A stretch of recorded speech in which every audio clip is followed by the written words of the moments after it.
वह आत्मा की शुद्ध शक्ति के होने पर भी उसको कभी प्रकट नहीं कर सकेगा।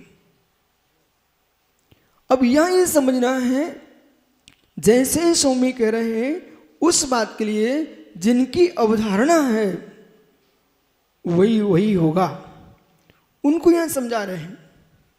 वही वही नहीं होगा, आप जैसा कर्म करेंगे वैसा होगा।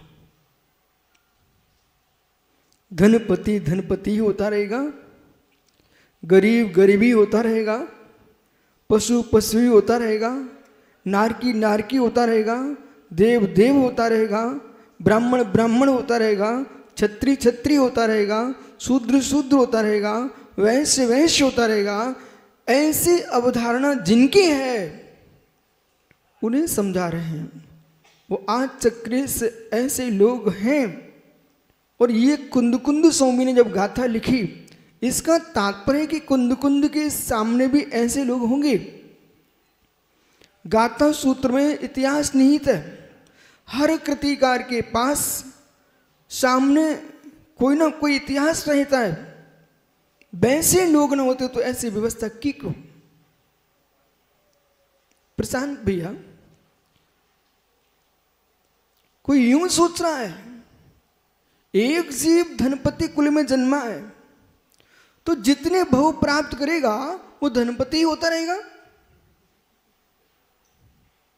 यदि ऐसा हो गया तो दान पूजा का क्या फल होगा? ऐसा हो गया तो वो तो अहंकार में डूब जाएगा। यदि ऐसा हो गया वो किसी को जगती पर जीने नहीं देगा, पाप से कभी डरेगा नहीं, पुण्य को कभी करेगा नहीं, पाप से कभी डरेगा नहीं, पुण्य से को कभी करेगा नहीं। क्यों? उसकी अवधारणा बन चुकी है, उसका सिद्धांत है धनपति धनपति ही होगा, गरीब गरीब ही होगा। तो दोनों तरफ आपको जाना पड़ेगा। फिर गरीब यदि गरीबी होगा तो गरीब धर्म क्यों करेगा? बोले हमको तो गरीब होना ही है। वो अमीर अमीर ही होगा तो वो धर्म करेगा क्यों? जैसा वो तो फ्री हो गया, स्वतंत्र हो गया, वो धर्म क्यों करेगा? बोले मैं तो गरीब ही क्यों, मैं तो अमीर ही होऊंगा। देव देव ही होता रहा, मनुष्य मनुष्य ही होता रहा, तो मनुष्य कभी भी अच्छा करने का विचार नहीं करेगा। वस्तु स्वतंत्रता, वस्तु स्वतंत्रता और द्रव्य का परिणमन। जैसी मिट्टी होती पानी वैसा बदल जाता है, जैसी मिट्टी होती है पानी का रंग बदल जाता है मिट्टी के सहयोग से। जैसे परिणाम होते हैं वैसे कर्म बदल जाते हैं भावों के सहयोग से।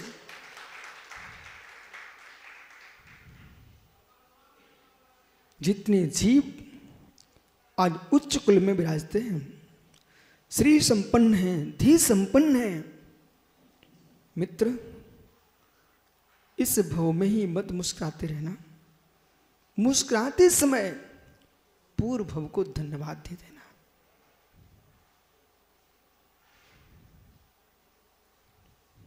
सोचो किशोर पहाड़े जी, पूर्व पर्याय में अवश्य कुछ अच्छा किया होगा। ये पात्रा शाश्वत भूमि तीर्थंकर की निर्वाण भूमि पर पंचकला का महोत्सव मना रहे हैं। इन जीवनों ने जरूर कोई श्रेष्ठ काम किया होगा। उच्च करने के लिए कमल काला जी, उच्च करने के लिए उच्च किया हुआ भी होना चाहिए। अपनी डायरी पर नोट कर लेना, उच्च करने के लिए उच्च किया हुआ भी होना चाहिए। उच्च किया हुआ नहीं है तो जीव के परिणाम नीच नीच कर्म करने के होंगे। एक जीव सोचता है मैं पूजा करूं, आहार दान करूं, जिन्हें बिंब विराजमान करूं, तीर्थ वंदना करूं, जब कुछ ये परिणाम उसके हो रहे हैं, इसका मतलब बेटा कुछ अच्छा होने वाला है, कुछ अच्छा होने वाला है। अध्यक्ष जी अच्छा होने वाला है, क्योंकि अच्छा करके भी आया है। अच्छा करके नहीं आया होता तो यहां अच्छे करने के लिए आपके भाव ही ना होते। ब्रह्मांड में, विश्व में द्रव्य का व्यय करने के साधन बहुत हैं। कितने सारे सिनेमा हॉल हैं, कितनी लॉटरी, कितने क्लब हैं, कितने प्रकार के मनोरंजन के स्थान हैं जहां जाकर व्यक्ति द्रव्य नष्ट करता है, बेसे ले जाता है, मदरा ले जाता है। मित्र, कितने स्थान हैं जगत में। धन्य वे जीव जिनके परिणाम उच्च करने के हैं, क्योंकि उच्च जाने वाले हैं। हम वही होता है इस सिद्धांत को नहीं मानते। यदि वही होता रहा तो ये सिद्धांत एक जगह नहीं जाएगा। सिद्धांत त्रिकालिक होते हैं, सिद्धांत सर्वकालिक होते हैं। प्रशांत पिताजी से पूछना, पिताजी मेरी माँ की बेलन की चौकी के और बेलन के बीच में एक लोई है, समझ में आ रहा ना? चौकी और बेलन के बीच में एक लोई है। मित्र पिताजी से पूछ रहे, पिताजी माँ क्या बना सकती है? पूछो जरा।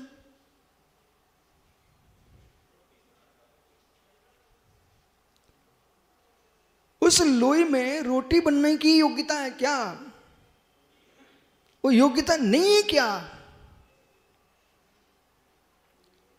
अब लोई के हाथ में नहीं बचा, मैं क्या बनने वाली हूं?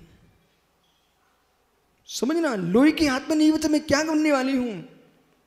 मां के भावों में क्या चल रहा है, लोई वह बनने वाली है। मां लोई के हाथ में नहीं है कि मैं पूरी बनने वाली हूं, कि मैं पराठा बनने वाली, कि मैं रोटी बनने वाली हूं, मैं क्या बनने वाली हूं? सुभाष भैया, लोई के हाथ में नहीं है, लोई तो बेलन और चौकी के बीच में है। ऐसे कर्म जो है, कर्म के हाथ में कर्म का पड़मन नहीं बचा कि शुभ रूप होने वाले हैं कि अशुभ रूप होने वाले हैं। अब जीव के परिणामों के हाथ में है इस कार्बन वर्ण को किस रूप परिणत होना, शुभ रूप परिणत होना है कि अशुभ रूप परिणत होना है। यही समझने का समय है, यही समझने का समय, चक्र से ही समझने का समय है। लोई के हाथ में नहीं बोला कुछ, ये देह तुमको मिल गई भाग्य से, बेचारी देह के हाथ में कुछ नहीं बचा। अब तुम जो करना चाहो वो कर सकते हो। काय योग से 5 पाप अच्छे से कर सकते हो, काय योग से पंच मनवेष्टि भक्ति अच्छे से कर सकते हो।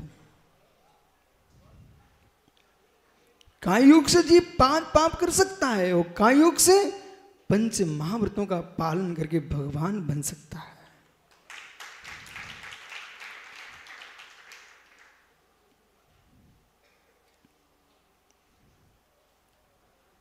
मस्तिष्क चलाने के लिए भी चक्रीय शक्ति चाहिए। अच्छे संसार के स्त्री पुरुष आदि के सुख भोगने के लिए भी शक्ति चाहिए। जो शक्ति सुख भोगने के लिए नष्ट कर रहा है वो शरीर से कमजोर हो जाएगा, वो पुण्य से भी कमजोर हो जाएगा। जो शक्ति पीयूष संसार के सुख भोगने के लिए कर रहा है प्रयोग, वो शरीर से भी कमजोर होगा, पुण्य से भी कमजोर होगा और लोक में यश से भी कमजोर हो जाएगा।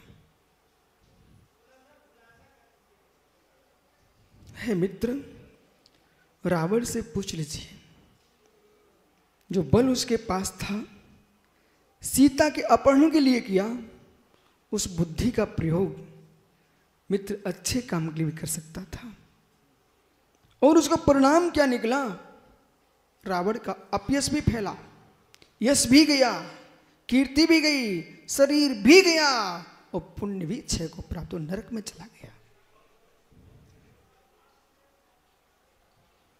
इसी प्रकार से जो पुरुष इंद्रिय शक्ति को दौड़ रहा है, उसका सब कुछ जा रहा है, वही व्रतों के पालन के लिए वही शक्ति का प्रयोग कर ले। विश्वास मानना, ये मानव का जो मस्तिष्क है उसे मशीनों ने नहीं बनाया। मानव के मस्तिष्क से प्रशांत भैया जगत की करोड़ों मशीनें बन गई हैं।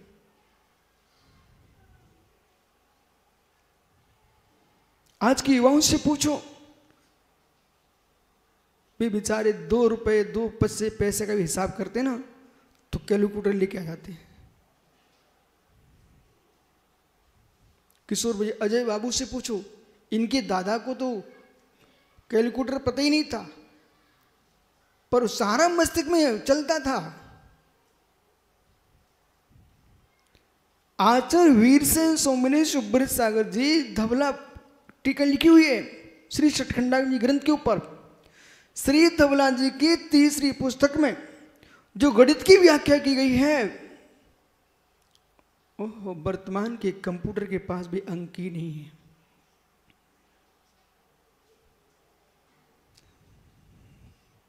मनोज भैया, जैसा आप उन लोगों का भी महाभाग होगा, इनसे प्रशांत आरा से कहना कि मित्र, जब धवला जी की बात हमने की, जब मूल वृद्धि से प्रतियां बनी थी हस्तलिखित, उनमें एक प्रति आरा में भी है, बराबर। एक प्रति सागर में है मध्य प्रदेश में, एक प्रति सोलापुर में है महाराष्ट्र में। अपनी पिता की संपत्ति का संरक्षण करने वाले बेटे करोड़ करोड़ कोटि कोटि हैं, मां जिनवाणी का संरक्षण करने वाले सपूत बिरले ही हैं।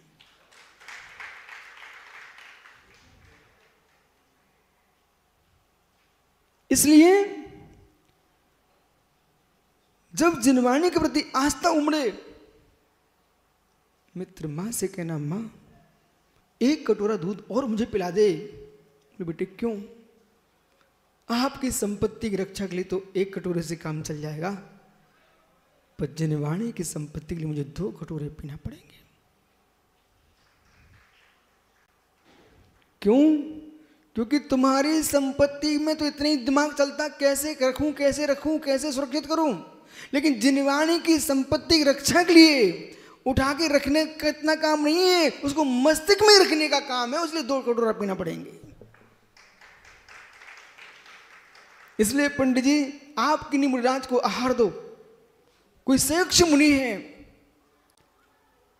आगम में 10 प्रकार की वैयावृत्ति की व्याख्या है, उसमें श्रेष्ठ मुनि की भी व्याख्या है। कोई शिक्षाशील मुनि है, मित्र उनको रूखा सूखा मत खिला देना।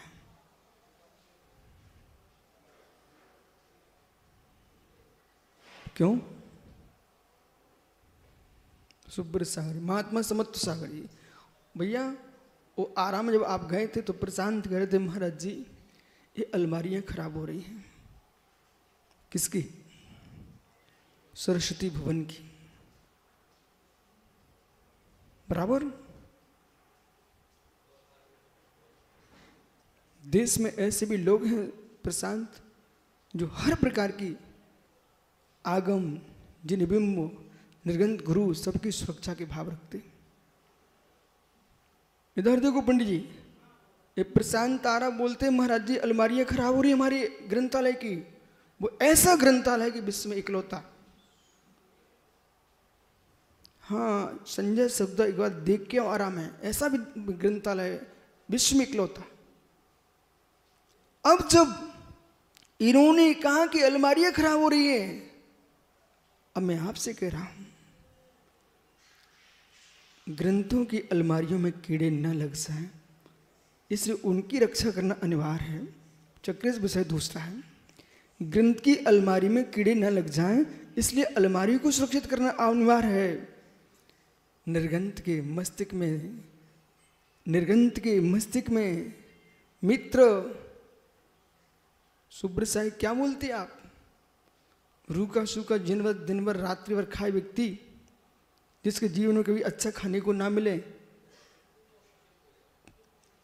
आपको मालूम रूखा सूखा खाने वाले के कुपोषण नाम का रोग हो जाता है।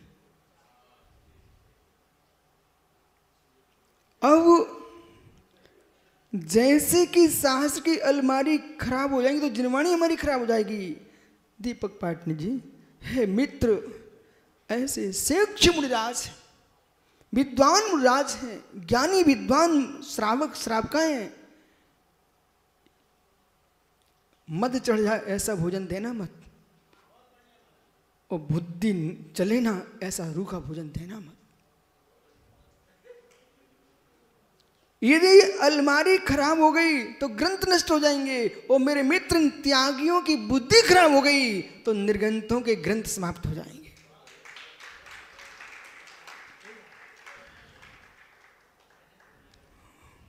समझिए, वही होगा। ये सिद्धांत कितना खोटा है। लगता है कि समझदारों ने एक सिद्धांत बनाया नहीं। ना समझों का सिद्धांत है कमल पाटनी, कमल का काला, वही होगा। ये ना समझों का सिद्धांत है। और घोर आश्चर्य है, आज के अपने आप को पढ़ा लिखा बोलने वाले कासलीवाल, अनिल बकील जैसे लोग ऐसी जगह पहुंच करके दान भी देके आ जाते हैं और प्रसन्न होते, बोले मेरे दान अच्छे स्थान पर लग गए। और कहाँ जो यूं की रहा वही होता है। हर बड़े नगर में एक उनकी संस्था खुली है, वही होता है। समझिए मैं क्या बोल रहा हूं, वही होता है। इस सिद्धांत से न वैज्ञानिकता घटित होती है, न सदाचार घटित होता है, न मेरे में पुण्य पाप घटित होता है। वैज्ञानिकता तो बिल्कुल विलीन कर दी उन लोगों ने। वही होता है। ये ऑक्सीजन की कमी पड़ गई थी ना, तो ये ऑक्सीजन किससे बनता है? आप पढ़े लिखे हो ना, रसायन शास्त्र पढ़े हो, भौतिकी पढ़े हो, नागरिक शास्त्र पढ़े हो। मेरा आपसे प्रश्न है, ऑक्सीजन का सूत्र क्या है भौतिकी में? O2 यानी ऑक्सीजन का सूत्र क्या है? चक्रेश, इन लोगों की मानसिकता क्या है ना, बोले इनको कुछ भी पता नहीं है। मित्र, 6वीं क्लास से 10वीं क्लास तक भी भौतिकी पढ़ाई जाती थी, बराबर है ना? हाँ, तुम फिजिक्स कह लो, लेकिन भौतिकी उसका नाम है। आइए, भौतिक विज्ञान, भौतिक शास्त्र।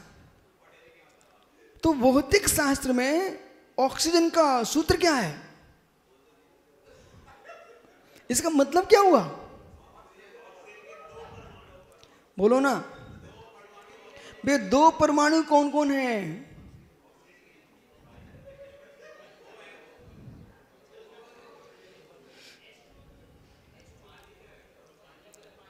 अच्छे पढ़े लिखे हो? यदि पढ़े लिखे हो तो जो पानी है, पानी जो ऑक्सीजन की कमी पड़ रही थी, वो ऑक्सीजन फिर कहां से बना? किससे बना? पानी और बस ठहरो आप। यदि सुनो ध्यान से, वही होता है, तो जो कृत्रिम ऑक्सीजन आपने बनाया है, यहां पर ऑक्सीजन नहीं है क्या? है। तुम सब जी किसके बल पर रहे हो? उसी के बल पर। अब ध्यान दो, यदि वही होता तो आप कहते पानी तो पीने के काम में आता है, तो आप अलग से जो तुरंत ही भारत सरकार ने कई जगह ऑक्सीजन बनाने के लिए प्लांट लगा दिए। यदि वही होता, वो पानी मात्र पानी का ही काम करता, दूसरा काम कर ही नहीं सकता, तो ये ऑक्सीजन कैसे बन गया?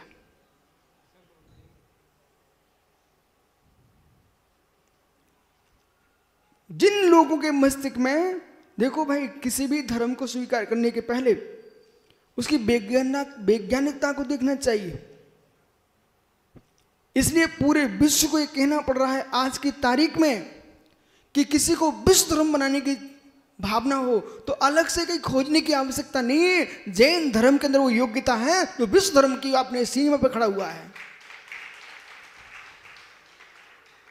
क्योंकि हमारे जो सूत्र हैं, आप इन सूत्रों को धार्मिक रूप में देख रहे हो, ये सारे के सारे सूत्र वैज्ञानिक रूप में हैं। वही होगा तो कोई दूसरा परिवर्तन नहीं हो सकता। नवीन वस्तुओं जो बन रही है, पर्याय हो रही है, ये हो ही नहीं सकते। उनको वस्तु के वस्तुत्व के साथ प्रदेशत्व का ज्ञान नहीं है। चक्रेश, प्रदेशत्व की क्या परिभाषा? प्रदेशत्व में बंद को नहीं पूछ रहा हूं, समझिए, प्रदेश बंद नहीं पूछ रहा हूं। मुझे आपका प्रदेश की परिभाषा नहीं पूछ रहा हूं। मैं 10 सामान्य गुणों में प्रदेशत्व पूछ रहा हूं। एक प्रदेश, एक क्षेत्र वाहित, एक प्रदेश, एक अविभाज्य पुद्गल परमाणु जहां ठहरता है वो क्षेत्र एक प्रदेश कहलाता है। ठीक है। एक प्रदेश बंद है, प्रदेश बंद, जिससे इयत्ता का बोध होता है।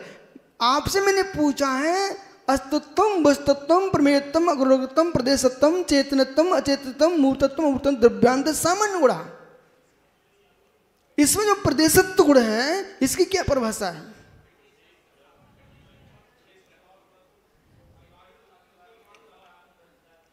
मित्र, जो आप बोल रहे हैं ना, वो प्रदेश की परिभाषा है। मैं प्रदेशत्व गुण की परिभाषा पूछ रहा हूं। आप तो प्रदेशत्व गुण की परिभाषा बोलिए। महात्मा सारस्वत सागर जी,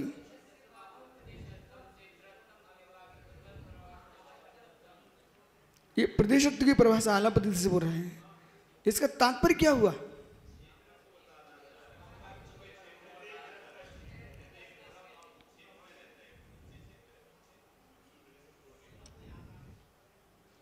चक्रेश, ये आला पद्धति से बोल रहे, ठीक है, लेकिन और भी कोई परिभाषा इसकी है क्या?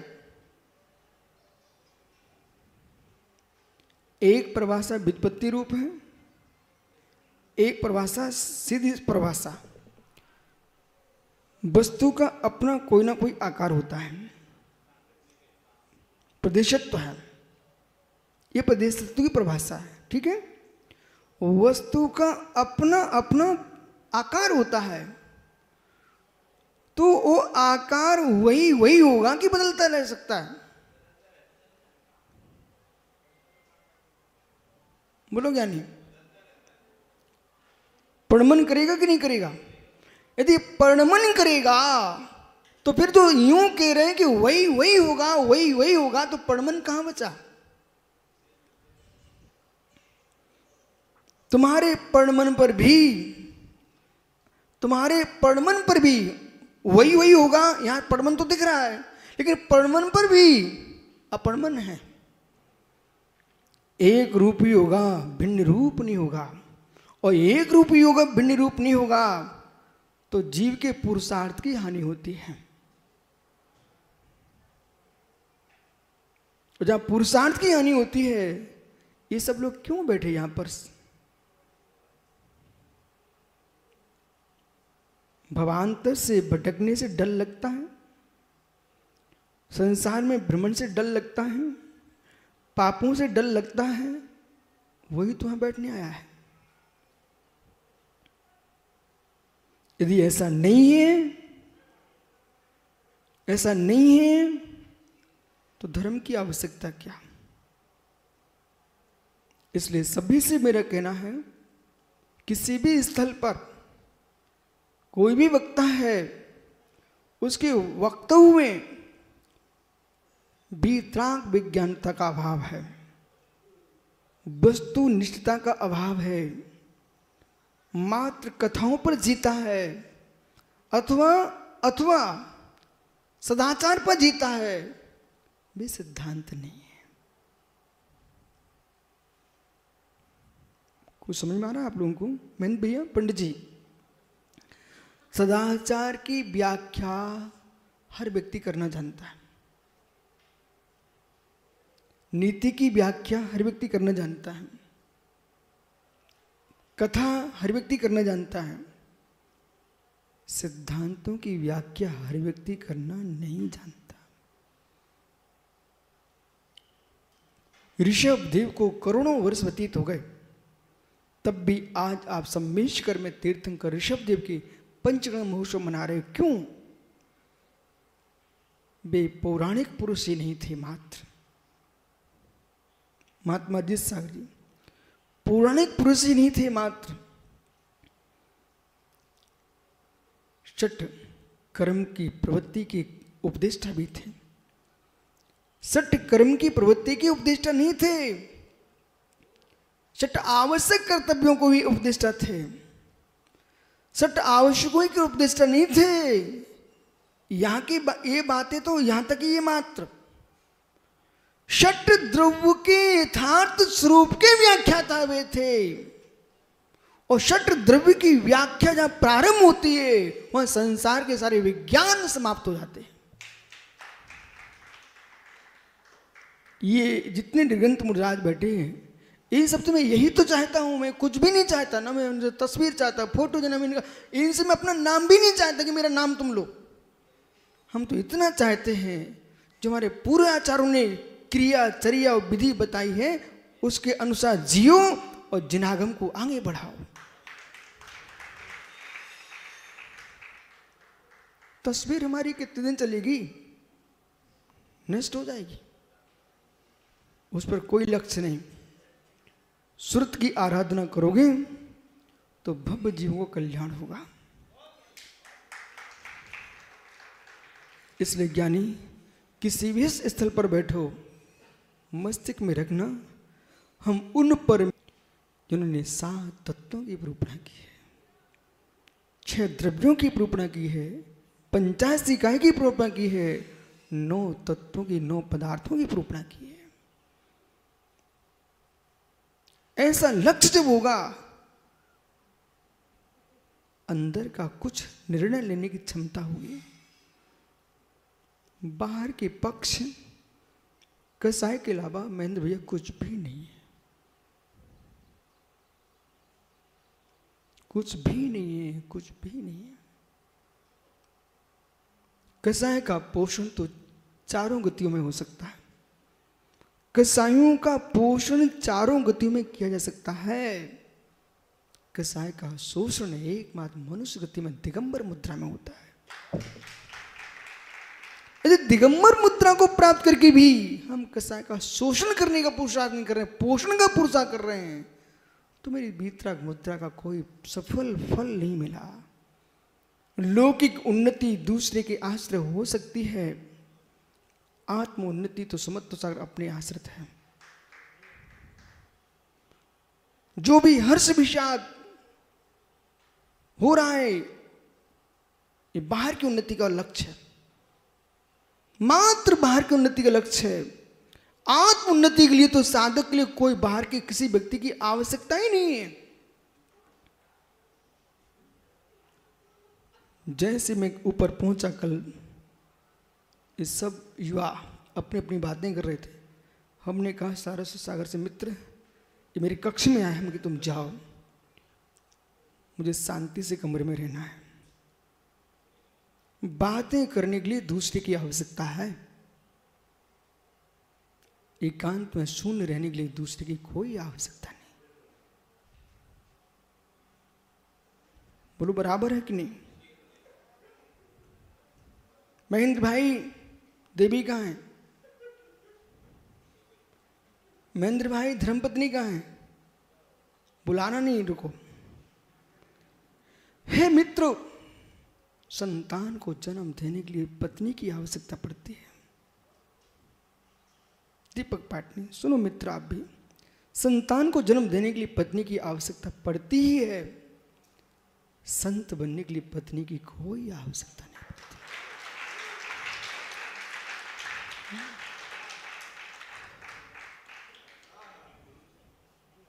अब ब्रह्म के लिए नारियां चाहिए, नर चाहिए, ब्रह्म की लीनता करने जगत का कोई पदार्थ नहीं चाहिए।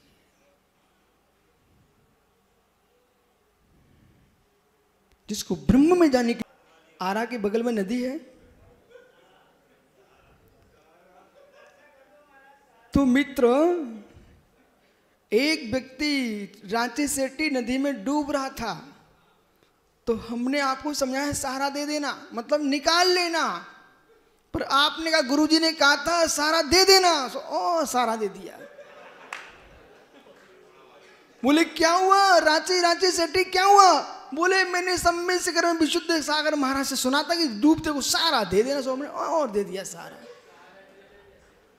मित्र ऐसा सहारा मत दे देना कि और डुबा दो। कोई डूब रहा हूं बोला उसको निकालने का सहारा देना, नहीं और डुबा दो। वैसे तो पंचम काल लोगों बैराग नहीं होते हैं, और तुम और कह दो भैया काय बन रहे तुम महाराज। ओह ऐसा सहारा मत देना, ऐसा सहारा मत देना। तो मालूम ऐसे बहुत सारे सहारे देने वाला मेरे पास भी आए मेन भैया। जब मैं ब्रह्मचारी बना, आचार्य विराग सागर संघ में आया, तो कुछ बाहर के त्यागी वृंद आए, वे सहारा देने आए थे। मालूम क्या बोले? बोले विराग सागर मारते पीटते हैं, तुम किनके संग में हो रहे हो? मैंने कहा मैं बहुत मजबूत होके आया हूं, देखूंगा तो क्या कहाँ लगता है। तो जो मुझे समझाने आए थे ना, वे तो आज दुकान चला रहे हैं। ये 32 साल पहले की बात कर रहा हूं मैं। वे दुकान चला रहे मित्र, पर जो सहारा देने आए थे उनका सहारा मैंने स्वीकार नहीं किया, सो मैं महाराज बन गया। घबराओ नहीं, साक्षात तुम्हारे गांव में दुकान चला रहे हैं। हाँ आप समझ जाना, आपके गांव में ही दुकान चला रहे हैं, अनुत्तर सागर मालूम है।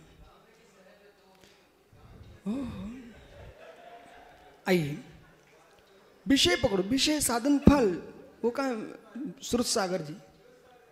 विषय साधन फल मित्र सहारा देना चाहिए, पर ऐसा सहारा नहीं देना चाहिए कि जो कोई जीव बेचारा मोक्ष मार्ग से नीचे गिर जाए।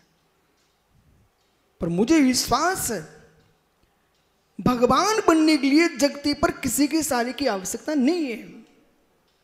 और जब तक लोग सहारा मांगते रहेंगे तब तक भगवान बनने वाले नहीं है, क्योंकि भगवान तो एकत्व विभक्त ब्रह्म से बनते हैं, पर के आश्रय से भगवान बनते नहीं। ये पाषाण की बिंब भी प्रतिमा भगवान बन के आई ना, ये भी बेसहारा होके आई है। जितना कचरा था वो पाषाण था उसको हटाया ही गया है। ये अपने अंदर से प्रकट हुई है, कोई लगा के नहीं बनाई गई है। और लगे भगवानों को जैनी पूजते भी नहीं है। हम प्रकट परमात्मा को पूजते हैं, हम चिपकाने वाले परमात्मा को नहीं पूजते। मतलब मित्र ये है कि लोग मिट्टी थोप थोप के मूर्ति बनाते हैं, कोई गाना लगा चूना लगा मूर्ति बनाते हैं, कोई पत्थर के 2-2 टुकड़े चिपका के मूर्ति बनाते हैं। एक जैन दर्शन अखंड पाषाण में एक प्रतिमा बनाता हो, जोड़ नहीं लगाता है। जोड़ जोड़ के हमारे भगवान नहीं बनते, तोड़ तोड़ के बनते हैं। जोड़ जोड़ के नहीं बनते, तोड़ तोड़ के बनते हैं। जो व्यर्थ का पत्थर होता है उसे तोड़ दिया जाता है, वो अंदर से भगवान को निकाल लिया जाता है। यही तो कारण है, तोड़ तोड़ कर कर्मों को तोड़ तोड़ करके आत्मा भगवान बनती है, कर्मों को जोड़ जोड़ के नहीं बनती है।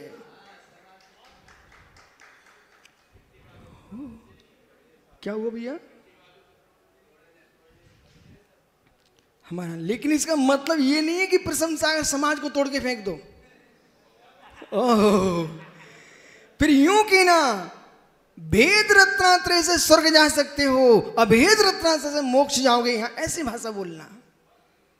आइए कहां तुम पर के आश्रय में डूबे हो मित्र, आपको बोध होना चाहिए ये सिद्धांत नहीं है, ये नैमित्तिक काम है। प्रतिष्ठा शास्त्र में लिखा है स्पष्ट, स्वर्णमयी, रत्नमयी, पाषाणमयी, धातुमयी, इन प्रतिमाओं को ही जिन शासन में पूज्य माना है, कागज की, प्लास्टिक की, मिट्टी की प्रतिमा को जिन शासन में स्वीकार नहीं किया।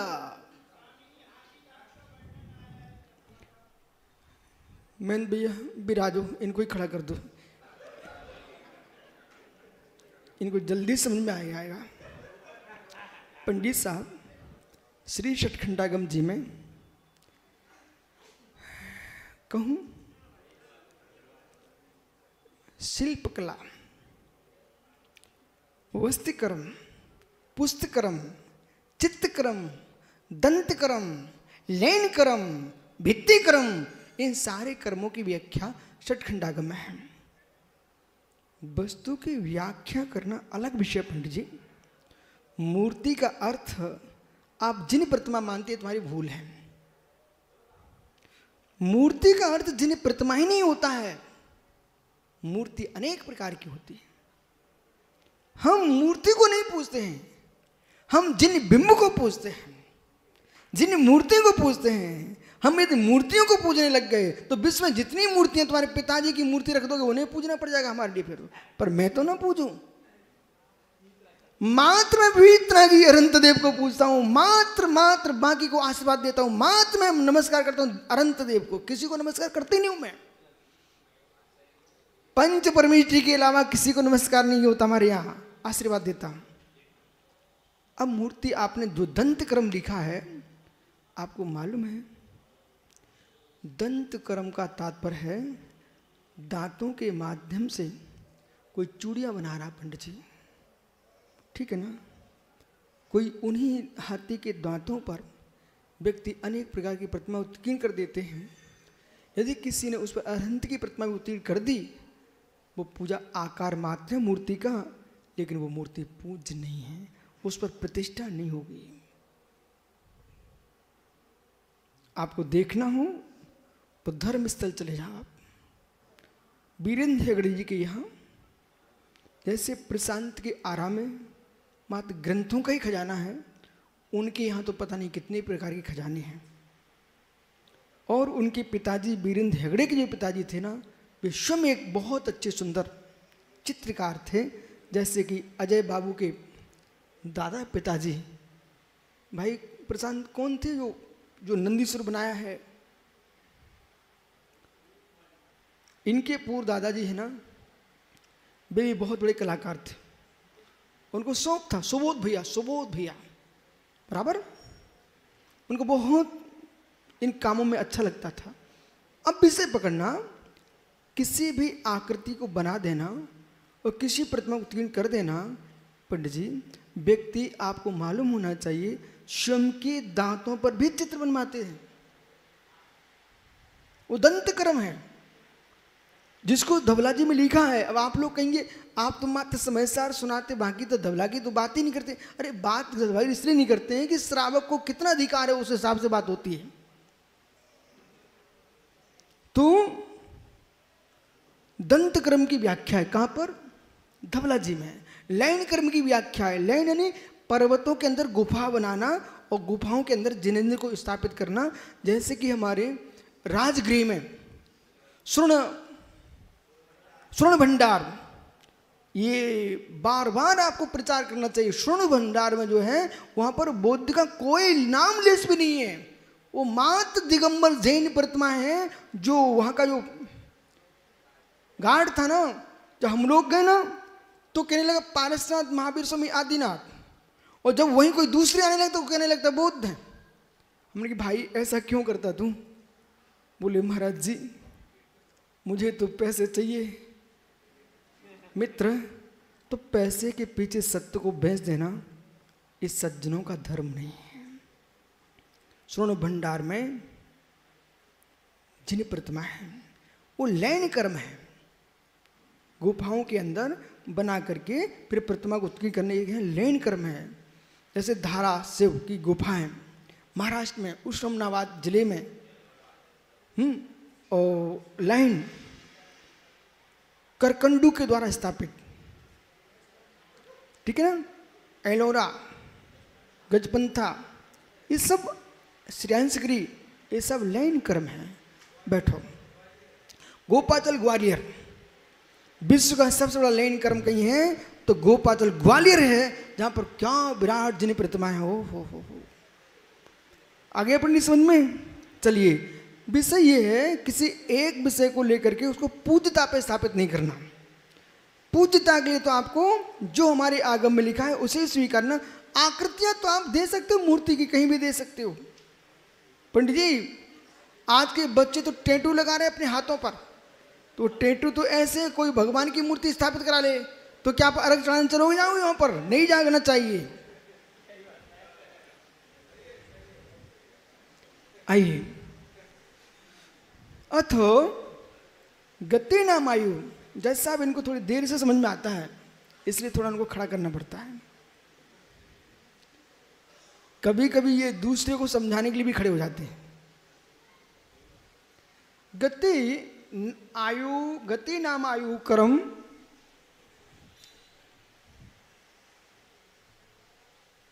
निवृत्तत्वा देवत्वादि नाम आस्वावत अन्नतम दृष्टि। गति नाम कर्म, अब यहाँ दो पक्ष ग्रहण करना। एक तो वही होता है सिद्धांत का निरसन करना, और दूसरा पक्ष ये है गति कर्म और नाम कर्म, आयु कर्म। ये गति नाम कर्म है, आयु कर्म है, ये सभी आत्मा से भिन्न है, अत्यंत भिन्न है। वो अत्यंत भिन्न के पीछे पंडित नासदास जी जीव जगत के रो रहे हैं। इस भिन्नत्व पर ध्यान देना चाहिए, भिन्नत्व पर ध्यान देना चाहिए।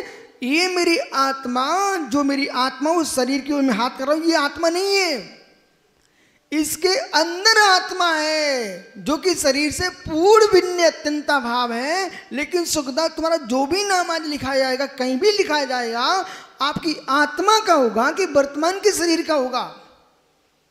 जरा जोर से बोलो, मौन न हो तो। वर्तमान के शरीर को होगा। ज्ञानी पिताजी कहाँ हैं? गए। जितने नाम लिखे थे उस जीव को तब कोई मतलब नहीं बचा। अहो निर्गंत तपोधन हो, अहो ऋषिश्वर हो, अहो धरती के देवता हो, जगती पर तुम्हारा इस देह का वर्तमान का नाम चला भी गया, अगली पर्याय में कोई तुम्हें पूछने वाला नहीं है तुम कौन से स्थान पर हो। इसलिए जितना पुरुषार्थ हो सके बेटा प्रसन्न सागर जी, वो पुरुषार्थ हमको गायक पर करना, गायक पर। ये नाम धरे रह जाएंगे, मुझे अच्छे से मालूम है। मैं भी आपके पंचकर्म में आया हूँ, जो बुलाता वहाँ चला जाऊँ व्यवहार तीर्थ की रक्षा के लिए, पर मुझे अच्छे से मालूम है कितनी प्रशस्तियाँ लिखी जाएं, पढ़ने वाले भी नहीं मिलेंगे। अक्षर भी बदले हैं, अक्षर भी बदले हैं, लिपियाँ बदली हैं। आज मालूम राजगृह की स्वर्ण भंडार गुफा में शंख लिपि है। राजगृह की जो है स्वर्ण भंडार गुफा में मित्र शंख लिपि लिखी हुई है। आज उस शंख लिपि को पढ़ने वाले कितने से लोग बचे? कोई पढ़ नहीं पा रहे सामान्य जनता, क्योंकि वर्तमान में लिपि चल रही है कौन? देवनागरी। देवनागरी का राज्य चल रहा है। ब्राह्मी लिपि तुम्हारी कितनी सबसे प्राचीन लिपि है ब्राह्मी लिपि, जिसको भगवान ऋषभ देव ने अपनी ब्राह्मी पुत्री के लिए पढ़ाया था। वो ब्राह्मी लिपि उसके नाम से चल रही है। उस ब्राह्मी लिपि में भी आज लोग सिखाने पढ़ाने के लिए तैयार हैं, लेकिन कितने लोग पढ़ रहे हैं? इसलिए मित्र सरस भैया, लिपियां बदल जाएंगी। आज से 25 साल पहले, और यदि आपको पांडे जी आप हैदराबाद की प्राचीन लिपियों के मंदिर में जो प्राचीन ग्रंथ लिखे हुए हैं उनमें कभी देख लेना। प्रशांत आप भी देखना, आपके देखते देखते ये आ जो बनता था, पहले पा बनाइए और पा पे एसिड कर दीजिए। ये क्या हो गया? आ। बताइए आज कौन ये जानता है? कौन लिख रहा है? कौन लिख रहा है? लिपि बदल गई ना। मैं इसलिए कह रहा हूं आपसे, लिपियां बदल सकती हैं, भाषाएं बदल सकती हैं, सिद्धांत नहीं बदलता है, उसकी रक्षा करना चाहिए। जियो और जीने दो, ये सिद्धांत है, ये लिपि नहीं है, भाषा नहीं है, सिद्धांत है। और जिस दिन साक्षात सिद्धांतों का ज्ञान हो जाएगा ना मित्र, कसाय पर भी तुमको कसाय आएगी। पागली पगली पागल कसाय क्यों आई है? तो सिद्धांत पता होना चाहिए। तुम जिसके लिए रो रहा, मालूम कभी कभी क्या होता है? किसी का बच्चा, भैया मुल्ताई, बैतूल, आपका बालक किसी के खिलौने को देख कर रोने लग गया, मुझे चाहिए मुझे चाहिए। पिता डाकू है तो चुरा लाएगा, पिता डाकू है तो चुरा के दे देगा बच्चे को, और स्वयं अपना नाम बदनाम नहीं करना चाहता है तो बच्चे से कहते उठा ला। सुनना, वो पिता साधु पुरुष है तो क्या कहेगा, बालक पागल है, ये दूसरे की वस्तु है, तुम इसलिए तू रो रहा है, दूसरे की वस्तु इसलिए रो रहा है। सज्जन पिता ये कहेगा दूसरे की वस्तु तू रो रहा है। ऐसे सज्जन साधु पुरुष होगा वो ये कहेगा ये नाम कर्म पर वस्तु है, आयु कर्म पर वस्तु है, इसके पीछे मैं रोऊं, मेरा तो आत्मा त्रिकालिक ध्रुव है, वो मेरी वस्तु है।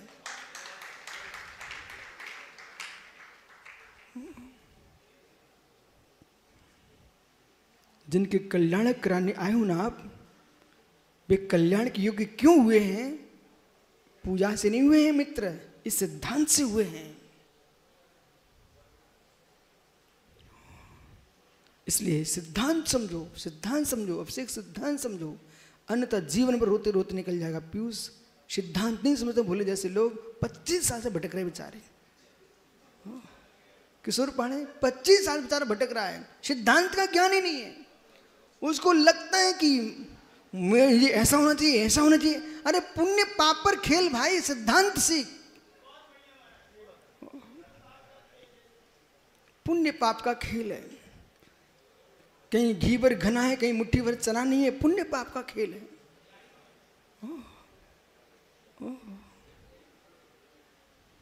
पुण्य पाप का खेल है, पर इस पर हस्त विषाद नहीं करना। ये पुण्य पाप भी चैतन्य भूत भगवान आत्मा नहीं है, ये कर्म प्रकृति है, ये कर्म प्रकृति है। इस पर मुस्कुराओ मत, आकाश सोनू मुस्कुराओ मत, ये सब संयोगज भाव है।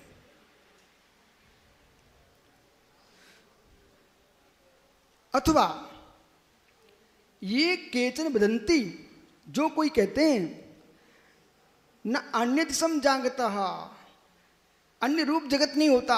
बोले कैसा? अब सोचो मित्र, यदि किसी ने किंचित मात भी वही वही होने वाले भी सिद्धांत पर श्रद्धा किया है, तुम जनवाणी से दूर हो गए हो। सुनो क्या लिखा, देवो मृता देवो एव। क्या लिखा यहाँ पर, संस्कृत भाषा बोल रहा हूं। देवो मृता देवेवो, देव मराओ देवी होगा, मनुष्य मृत्वा मनुष्यविति, मनुष्य मर करके मनुष्य होता है। तन निषेधनार्थम, उसके निषेध करने के लिए यहाँ पर कह रहे हैं क्रमेण दत्त फले छीणे सती, कर्म का फल देने पर, क्षीण होने पर पुनः जीव नवीन कर्म का बंद कर लेता है और वैसा अगली गति को प्राप्त होता है। कस्मिन पूर्व निबद्धे पूर्वपाते, पूर्व में निबद्धित पूर्वपादित गति नाम कर्मण आयुष्यम च तेपि, गति नाम कर्म आयु कर्म उनका खल निश्चय से ते जीवा करता रहा, व्यवहार से जीव उनका करता है। खलु स्फुटम प्राप्नुवन्ति, इनको प्राप्त करता है। किम दीपक भैया, ये सिद्धांत यदि आज बच्चे बच्चे नहीं समझे, मित्र समझना कहाँ जा रही समाज और कहाँ जा रहा मेरा देश। त्रिकालिक सिद्धांतों का निर्णय होना चाहिए विनोद भाई, त्रिकालिक सिद्धांत का बोध होना चाहिए। जो तत्काल के नवीन नवीन जो संप्रदाय उचक के आ जाते हैं, इनकी बात नहीं मानना चाहिए। हर कहीं ना कोई मंडल बन के आ जाते, कोई कमंडल बन के आ जाते। ये मित्र, ये मंडल कमंडल काम में नहीं आएंगे, सिद्धांत काम में आएंगे। हर व्यक्ति, एक आदमी को पकड़ लिया, 500 वर्ष हुए, 50 वर्ष हुए, मेरे मित्र उसने एक मंडल बना लिया। अरे मंडल मोक्ष मार्ग नहीं है, बस तो स्वभाव मोक्ष मार्ग है। सिद्धांतों का ज्ञान होना चाहिए, सिद्धांतों का ज्ञान होना चाहिए।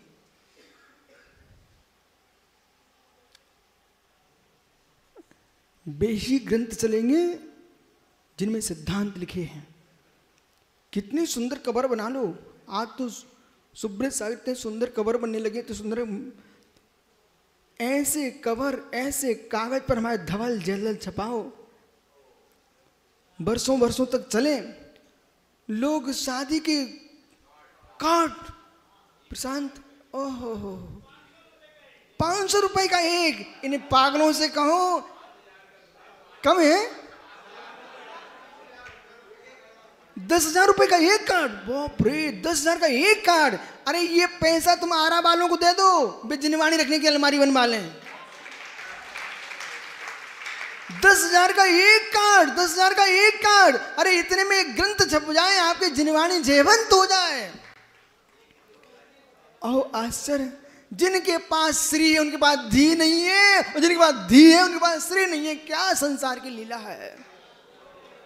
इसलिए अनिल कासलीवाल जी, मित्र अब तो बुद्धि भी है, श्री भी है, इसलिए दान तो दो, लेकिन अब पता करके दो इसका उपयोग क्या होगा।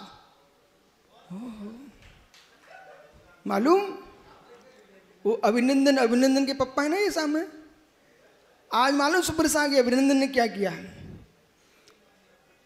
उसने भगवान पार्श्वनाथ के रुद्रकूट पर एक प्रशस्त भाव बनाए कि हमारे जीवन में मैं योग्य हो जाऊंगा तो अपने हाथ से द्रव्य कमा के अपने माता पिता को अपने भगवान के दर्शन कराऊंगा।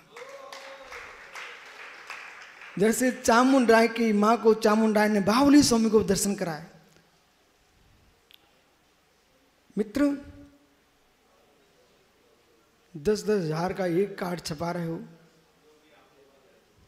मित्र, तो सोचो ज्ञानी, उसकी जो जिनवाणी छपा दूं, आपको बुलाना ही तो है, वो कार्ड रख जाएगा। आजकल तो तुम्हारे पास फोन चल गया ना, हेलो करके लोग आ जाते हैं। क्यों इतने पैसे बर्बाद करते हो।